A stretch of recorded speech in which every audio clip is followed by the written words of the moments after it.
When you do get into this paid marketing stuff, how can you really use ads to scale? What I'll say is that it doesn't make sense to market something that isn't already working. And if something is already working, then the marketing is essentially guaranteed to scale. So what I mean by that is, like, first of all, if you don't have a product or service available, if the only way that you're monetizing your music is from streams, I can't think of a single marketing source out there where you're going to see ROI. You're not going to see a return on your investment unless you're actually selling something.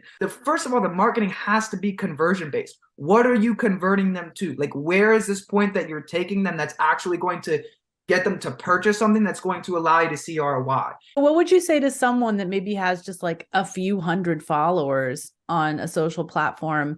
How can they get the numbers that they need to test things before they go out and buy Facebook ads? Because I think what I see artists do is it's like, oh, I don't have followers, so I'm just going to go, put money into ads so I can get this in front of more people. And it's kind of the opposite of what you say to do.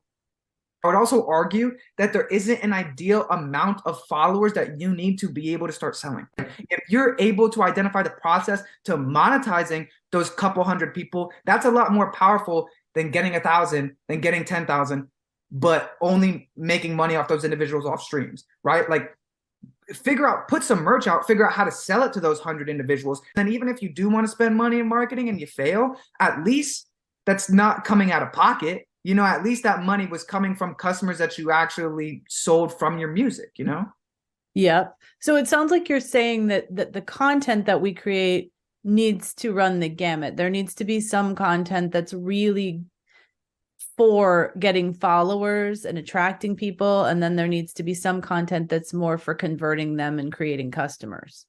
I can't imagine a world where you'd have a successful brand if you didn't have those components. Like, these things matter. It's like, where are we marketing people to, right? So it's like, where you're sending people when you're marketing has to actually be engaging. In order to do that, that ecosystem itself has to be one we're staying in. I want to check out the most recent post because it's, entertaining enough and intriguing enough for them.